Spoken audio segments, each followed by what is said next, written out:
Well, I think as we minister to the whole person, we have to remember that people are fearfully and wonderfully made. And that encompasses all aspects of life. And I love that verse from the Gospels, from Luke chapter 2, verse 52, where we read that Jesus increased in wisdom and he grew in stature and in favor with God and man.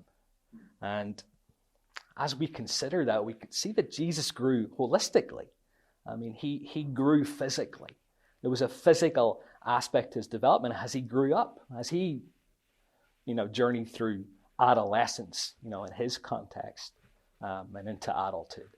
And I would add into that emotional development. And that's a huge one for the world that we live in today. This generation of young people have been described as the most physically safe, but the most emotionally fragile in history. And the world is filled with challenges and difficulties, and we have to, in ministry, equip them to navigate that.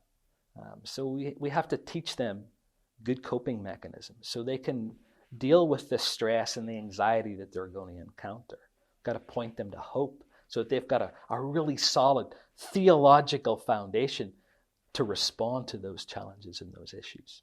Their intellectual development as well, that they grow in wisdom and in knowledge, and help them to think through their thinking, because as teenagers, they're beginning to explore adult thinking for the first time. They're able to think abstractly and hypothesize. Those are things that, were not part of childhood, because children tend to think much more concretely, black and white. But teenagers are just learning to do this for the first time.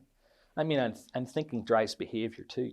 And because they're practicing this, we have to have a lot of patience and empathy for them, compassion for them, but helping them think through how they think, and to think biblically about their lives and the world and the choices that they make. And their relational development, the importance of community. God has wired us for community.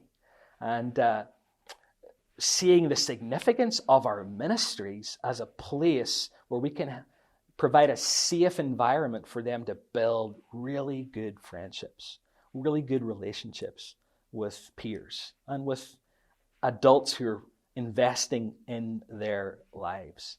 Finally, but it's above all of this and encompassing all of it, and that's spiritual care. We want to provide that care that helps them and enables them to grow in their faith, to grow in grace and truth, so they can get to know God better. So we're challenging them to deeper levels of commitment. So they're growing as a disciple. They're developing a maturing faith.